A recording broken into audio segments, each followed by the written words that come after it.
In the early 2000s, Earth looked like a planet throwing the grandest party in history. Cities sparkled with lights that never went out. Cars zoomed down endless highways. Factories hummed day and night, churning out everything people could imagine and more. Supermarkets overflowed with food from every corner of the globe. Airplanes crisscrossed the skies, carrying millions on vacations, business trips, or just because they could. It felt like humanity had finally cracked the code to endless comfort and growth. But beneath all that glitter, something was off. Scientists had been quietly raising red flags for decades. They weren't shouting. They were showing charts, sharing data, speaking in calm, careful voices. They explained how burning coal, oil, and gas was wrapping the planet in a thick, invisible blanket.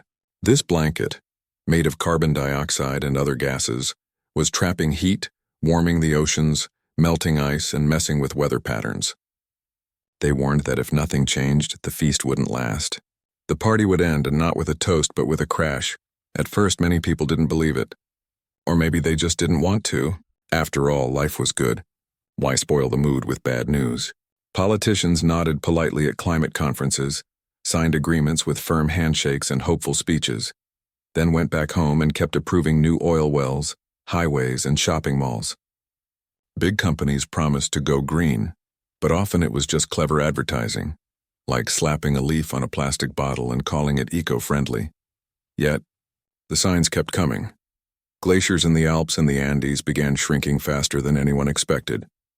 In the Arctic, sea ice that once lasted all summer started vanishing by August. Coral reefs, those underwater rainforests full of color and life, started turning ghostly white, bleached by warmer waters. Farmers in places like India and Kenya noticed their rainy seasons arriving late or not at all. In California, wildfires that used to happen every few years became annual nightmares, swallowing homes and forests in choking smoke. Still, the world kept eating from the same table. The table was metaphorical, of course, but it was real in how people lived. It was the global economy built on endless consumption. Buy more, use more, throw away more. It was the idea that progress meant bigger cars, taller buildings, faster internet, and cheaper everything, even if it cost the earth. And for a long time, that system worked. For some, the richest nations and people enjoyed the feast, while others, often the ones who contributed least to the problem, started feeling the hunger of its consequences.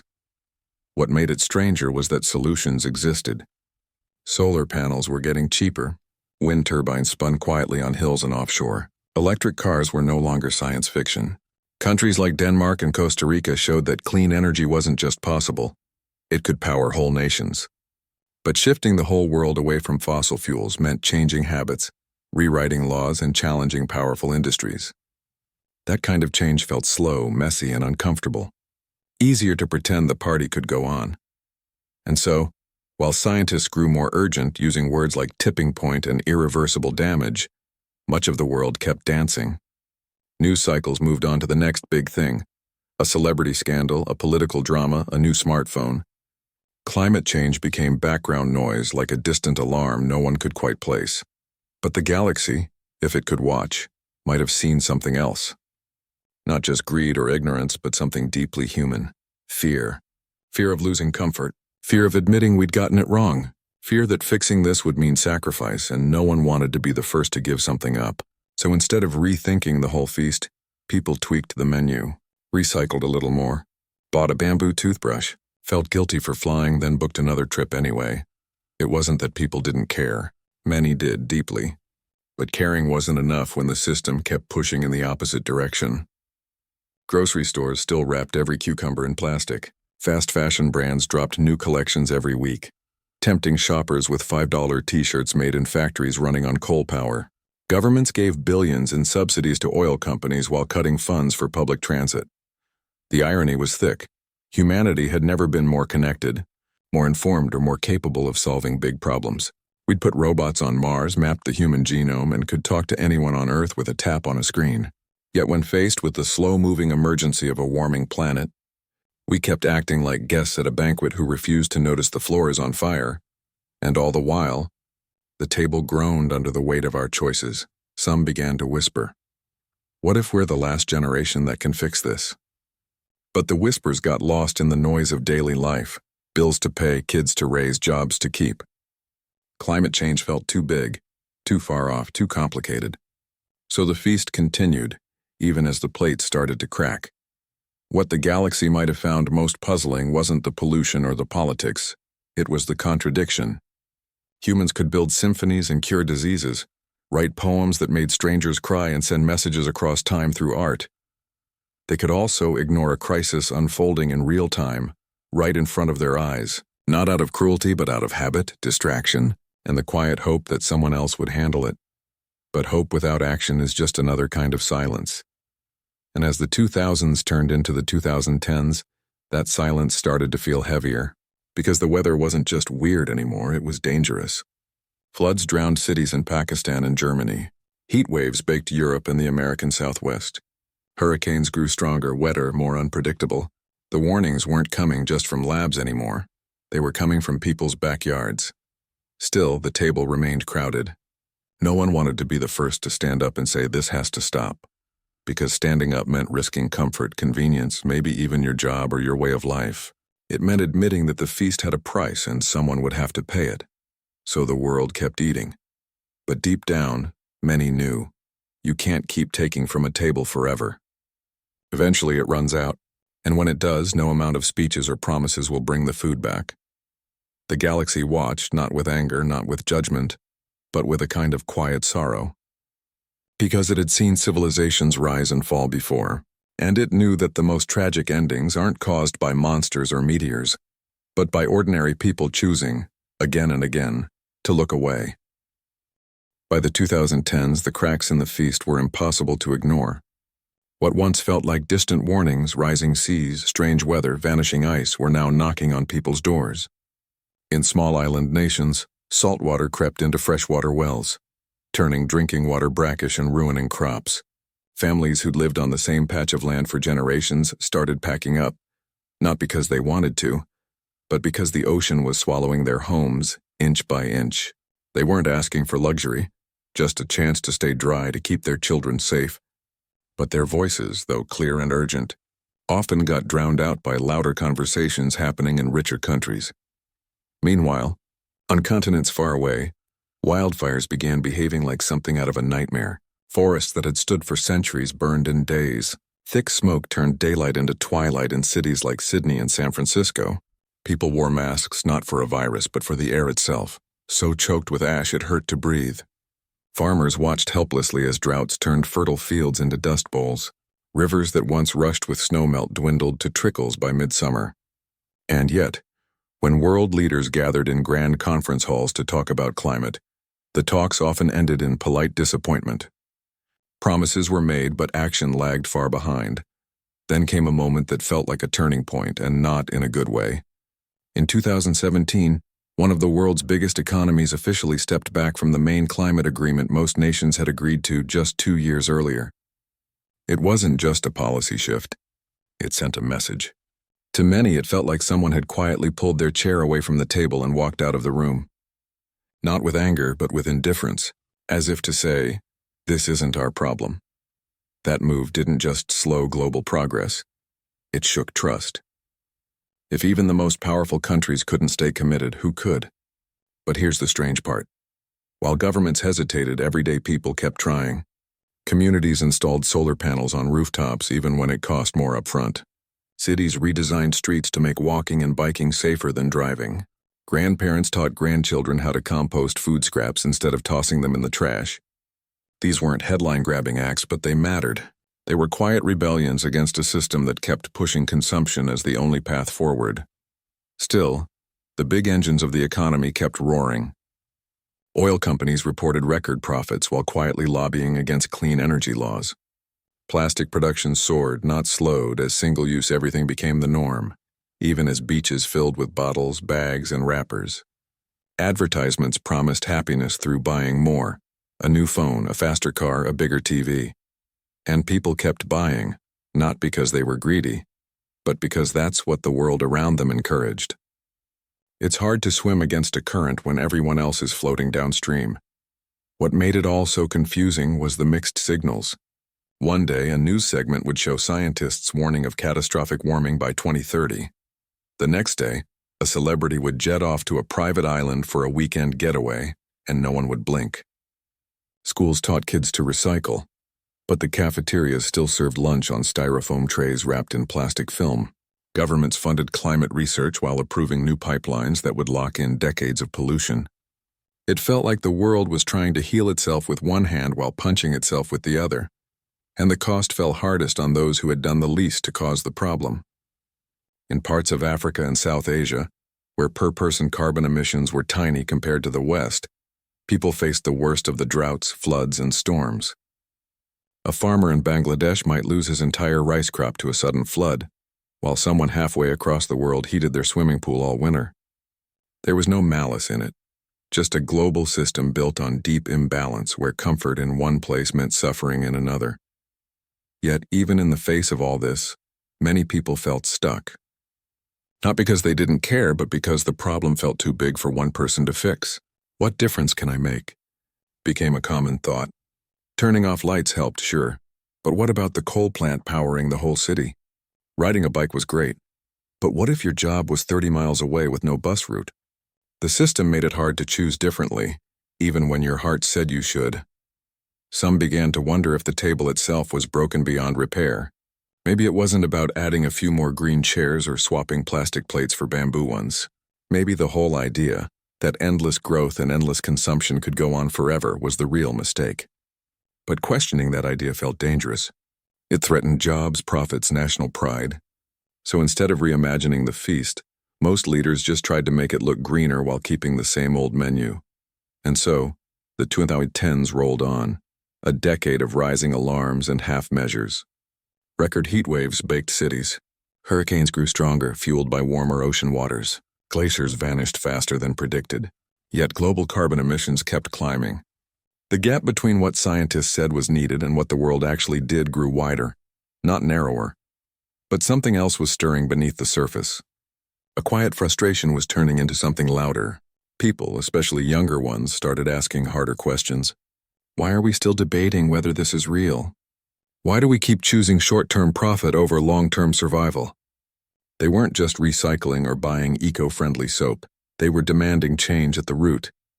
They wanted laws that matched the science. They wanted leaders who acted like the house was on fire, because in many places it literally was. The galaxy, if it paid attention, might have noticed this shift. Not in grand declarations, but in small acts of courage.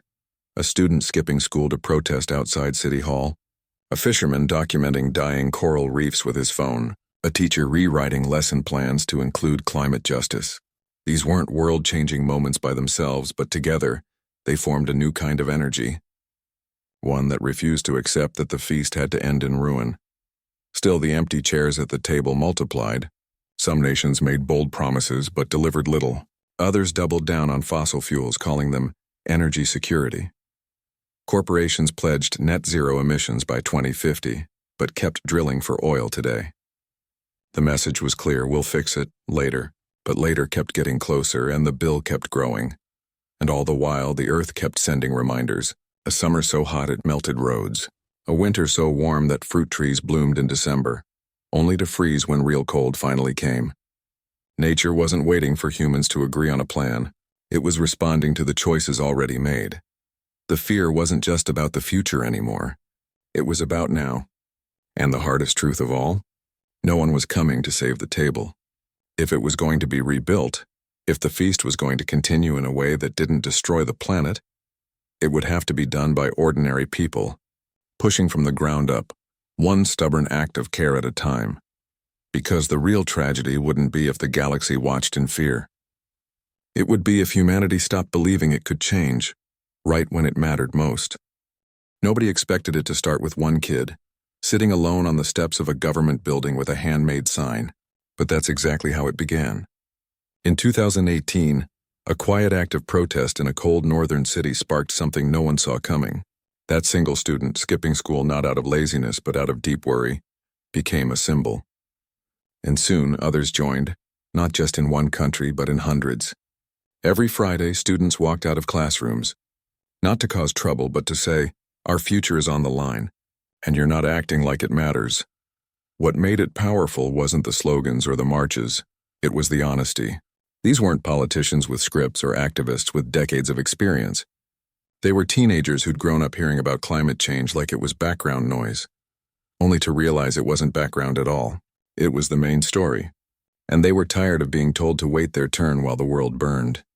"You're stealing our future," they'd say, not with anger, but with a sadness that cut deeper than any shout. Adults didn't know how to respond at first. Some rolled their eyes, calling it a school skip day in disguise. Others felt guilty because deep down, they knew the kids were right. How do you argue with someone who's asking simply, "Will I have clean air to breathe when I'm your age?" You can't debate that with data or delay it with committee meetings. It's a human question asked by human hearts, and it spread fast. From Stockholm to Seoul, from Nairobi to New York, young people gathered in parks, outside parliaments, in front of banks that funded oil projects.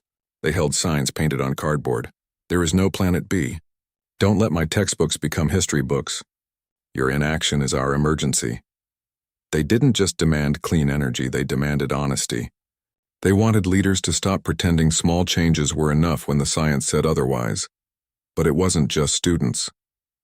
Around the same time, voices that had been speaking for generations finally started getting the attention they deserved.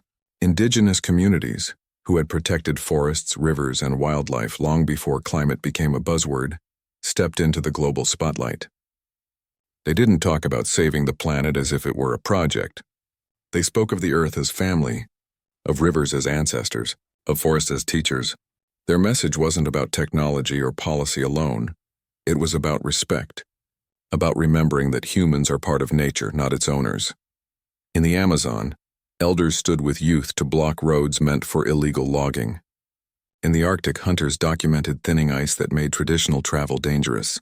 In the Pacific, islanders shared stories of burial grounds washing into the sea.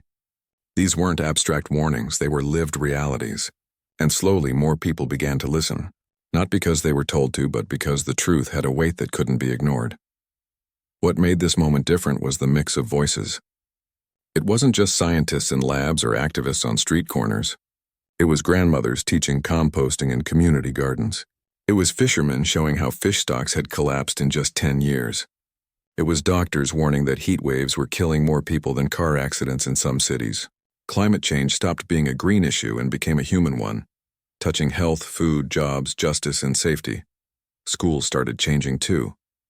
Not because of new laws, but because kids asked questions teachers couldn't ignore. Why are we learning about ancient civilizations if ours might not last? Why do we have plastic trays in the cafeteria when we're told plastic is choking the oceans? Some schools responded by installing solar panels, starting gardens, or switching to reusable dishes. Others held climate assemblies where students led the discussion. It wasn't perfect, but it was real. And something shifted in the air, not just outside, but inside people. More families started talking at dinner about what they could do differently. Not out of guilt, but out of care. Some cut down on meat, not to be perfect, but because they learned how much water and land it takes. Others took trains instead of planes for vacations, or joined tool-sharing groups so they didn't have to buy everything new. These weren't sacrifices, they were choices made with eyes open. Even businesses felt the pressure. Not just from governments, but from customers. People started asking, who made this? How was it made? What happens when I throw it away? Companies that once ignored sustainability began publishing reports, not because they suddenly cared, but because staying silent looked worse. Some made real changes, switching to renewable energy, designing products to last longer, cutting waste. Others just painted a green leaf on their packaging and called it a day. But the fact that they even tried showed something. Public opinion was changing. The most surprising part? Hope started feeling possible again. Not the fluffy kind of hope that says everything will be fine, but the gritty kind that says we still have time to make a difference, if we act now. People realized they weren't alone. That millions of others all over the world were also trying, failing sometimes, learning, trying again. Of course, there was pushback. Some called the movement naive. You can't run the world on wind and sunshine, they'd say, ignoring the fact that countries were already doing it. Others accused young protesters of being used by politicians, as if caring about your own future was somehow suspicious. But the movement kept growing, not because it was loud, but because it was honest, and in the middle of it all, something beautiful happened. People started reconnecting with each other and with the natural world. Community cleanups brought neighbors together. Tree planting days turned into festivals. Rooftop gardens in cities became places where kids learned where food really comes from. It wasn't just about stopping bad things, it was about building something better. The galaxy, if it watched closely, might have seen this as the first real sign of change. Not in treaties or technology, but in the quiet courage of ordinary people refusing to accept that the story had to end badly. They weren't waiting for heroes. They were becoming them, simply by showing up, speaking up, and caring enough to try. Because in the end, saving the table wasn't about one grand gesture. It was about millions of small ones, each one saying, "This matters. We matter, and we're not giving up yet." But just as hope began to take root, reality hit hard, and it hit fast. The world had spent years talking, promising, even marching. But the actual numbers told a different story. Carbon emissions didn't drop. They kept rising. Forests kept falling. Plastic kept piling up in oceans. And the weather? It stopped being unusual and started being terrifyingly normal. By the early 2020s, the warnings weren't coming from reports anymore. They were coming from people's windows. In one summer alone, record heat baked 3 continents. Roads buckled in places that used to need winter coats in July. Hospitals filled with people suffering from heat stroke. Not because they were careless, but because their homes had no cooling, and their cities offered no relief. Meanwhile, in other parts of the world, rain fell so hard and so fast that rivers burst their banks, washing away homes, schools, and entire villages. People lost everything. Not just belongings, but photos, heirlooms, the places where their grandparents were born. And there was no insurance for memory. World leaders kept meeting. Big conferences with fancy names, COP26 in Glasgow, COP27 in Egypt, filled news cycles for a week, then faded. Speeches were full of words like ambition, urgency, and historic action. But when the cameras turned off, the real decisions often came down to money, power, and politics. Fossil fuel companies still had seats at the table, sometimes literally, while communities on the front lines of climate disasters struggled to get a microphone. Promises to help poorer nations adapt or recover were made, but the money rarely arrived on time, if at all. Then came a twist no one saw coming, a global energy crisis. When war broke out in Europe, oil and gas prices shot up overnight. Instead of using the moment to speed up the shift to clean energy, many countries panicked. They reopened coal plants that had been shut down. They approved new drilling projects. They told citizens to conserve but kept subsidizing the very fuels causing the problem. It was like someone trying to quit smoking, then lighting up again because they were stressed and pretending it didn't count. The irony was painful. Just months after leaders had pledged to keep 1.5 alive, referring to the global warming limit scientists said was crucial, they were signing deals to extract more oil and gas than the planet could safely handle. New pipelines got approved. Offshore drilling expanded. Even countries that called themselves climate leaders quietly backed fossil fuel projects abroad. The message was clear. When push came to shove, short-term comfort still won over long-term survival. And the public? Many felt whiplash. One day they'd hear about a breakthrough in solar technology. The next, they'd see headlines about record profits for oil giants. They tried to do their part, biking to work, eating less meat, refusing plastic bags, but it started to feel like bailing out a sinking boat with a teaspoon. How could individual action matter when the system kept pouring water in faster than anyone could scoop it out? Frustration turned into fatigue. Climate anxiety wasn't just for activists anymore. It was in classrooms, therapy sessions, dinner table conversations. Parents wondered if they should even have kids in a world this unstable. Young adults questioned whether to buy a home near the coast or in a wildfire zone. Farmers stared at dry fields and wondered if it was time to give up the land their family had worked for generations. The weight wasn't just physical, it was emotional, deep in the bones. Yet even as the big picture grew darker, small lights refused to go out. In cities, community groups turned vacant lots into food forests, growing fresh produce while pulling carbon from the air. In rural towns, neighbors banded together to install microgrids powered by sun and wind, so they wouldn't be left in the dark during the next storm. Fishermen teamed up with scientists to restore mangroves that protected shorelines and nursed baby fish. These weren't flashy solutions, but they were real, and they worked. Still, the gap between what was needed and what was happening kept widening. The United Nations kept releasing reports with titles like Code Red for Humanity, but the response felt more like a shrug than a sprint. Social media buzzed with outrage after every disaster, but attention spans were short. A flood in Pakistan would dominate headlines for 3 days, then vanish, replaced by celebrity gossip or the latest tech launch. The crisis was constant, but the world's focus wasn't. And the hardest truth? The people suffering the most were still the ones with the least voice. A family in a low-lying island nation might lose their home to rising seas, while executives in skyscrapers debated whether to tweak their carbon targets by 5%. A child in a polluted city might develop asthma from dirty air, while lobbyists fought to keep coal plants running. The injustice wasn't hidden. It was built into the system. Some began to wonder if humanity was simply wired to ignore slow-moving disasters. We react fast to a fire or a flood, but not to a threat that builds over decades. Our brains aren't great at caring about things that feel distant, even if they're happening right now just far away. And so, while glaciers melted and coral reefs died, daily life for millions carried on as if nothing was wrong. Grocery stores stayed full. Flights kept taking off. Ads kept selling the dream of more. But the dream was cracking. Insurance companies started pulling out of fire-prone areas. Banks grew nervous about lending for coastal properties. Even big investors, the kind who only care about profit, began warning that climate risk was a financial time bomb. The crisis was no longer just moral or environmental. It was economic, and that got people's attention in a way science alone never could. Still, the table, once full of promise, now looked broken. Chairs were overturned. Plates were shattered.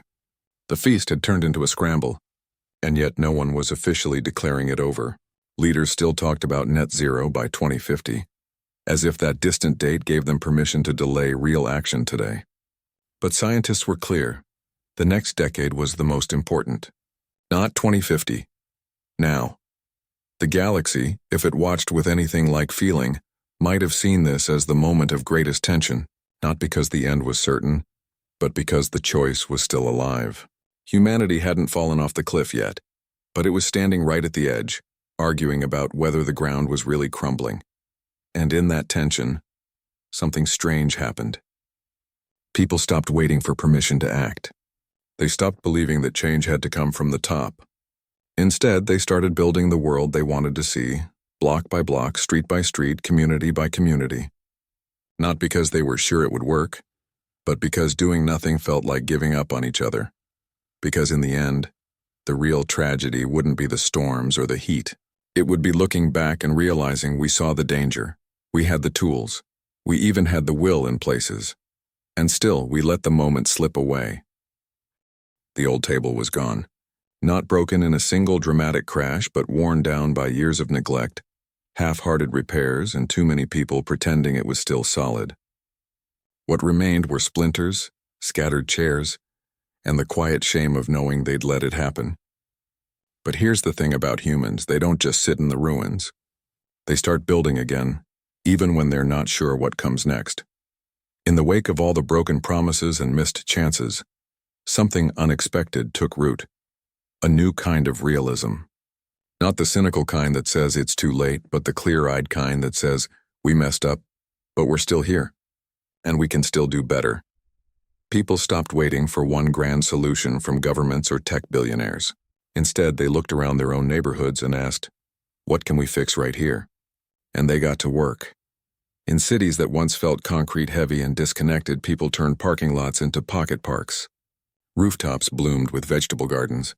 Old warehouses became community repair shops where broken bikes, toasters, and clothes got a second life, instead of ending up in landfills. Kids learned to grow food in schoolyards not as a lesson in science, but as a skill for survival. These weren't just eco-projects, they were acts of care, stitching communities back together while healing the land. Rural towns, hit hard by droughts and floods, began sharing resources in ways they hadn't in generations. Farmers swapped seeds that could handle hotter summers. Neighbors pooled money to install solar panels on barns, cutting bills and building resilience. In places where rivers had dried up, communities came together to restore wetlands, not with big grants, but with shovels, sweat, and shared meals under the open sky. It wasn't perfect, but it was real. Even businesses started changing, not because they had to, but because customers demanded it. Cafes stopped using single-use cups and offered discounts for bringing your own. Clothing brands began making fewer collections, focusing on quality over quantity. Some companies even rewrote their purpose not to maximize profit at all costs, but to serve people and the planet. It wasn't happening everywhere, but it was happening enough to show a different path was possible.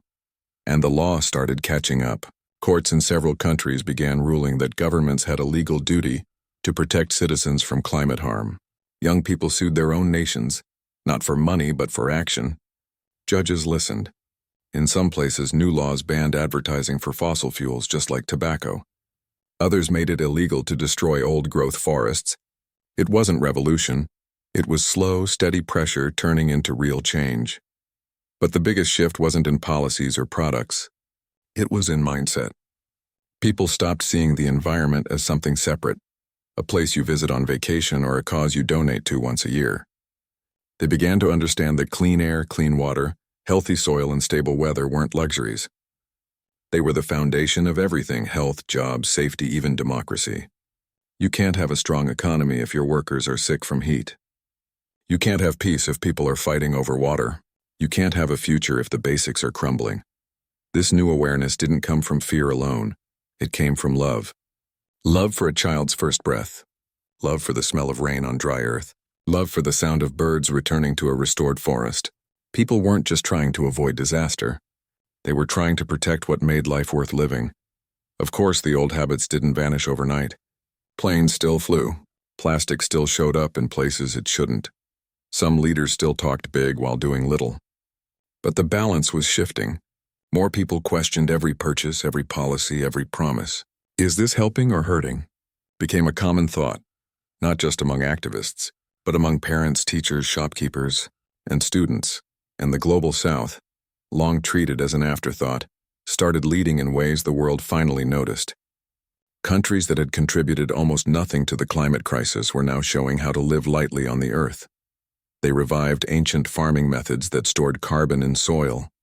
They built homes from bamboo and mud that stayed cool without AC. They protected forests not for carbon credits, but because they were sacred.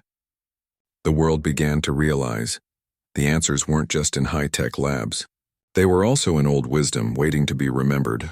The galaxy, if it watched with anything like hope, might have seen this as humanity's quiet comeback, not with a bang, but with 1,000 small acts of courage and care. No one was claiming victory because the crisis wasn't over. Heat waves still came. Storms still raged. Some losses were permanent. But people stopped acting like victims of fate. They became participants in their own story, and that changed everything.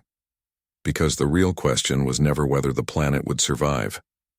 Earth has been through ice ages, asteroid strikes, and mass extinctions. It would heal, with or without humans. The question was always, would we choose to be part of that healing?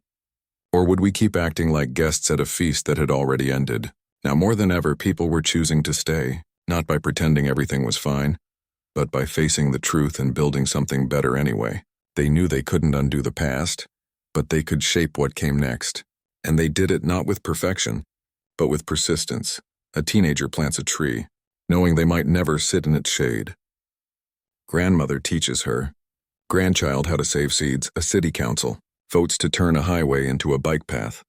A fisherman helps restore coral with his bare hands. These aren't grand headlines, but together they're rewriting the story. The galaxy doesn't judge, it simply watches. And what it sees now isn't just fear, it's something far more powerful. People choosing each other, choosing the earth, choosing to believe that another way is possible. Not because it's easy, but because it's necessary. And maybe, just maybe, that's enough to set a new table. One built not on endless taking, but on sharing, respect, and care. One where everyone has a seat, and the feast lasts not because it's endless, but because it's renewed every single day by hands that refuse to give up.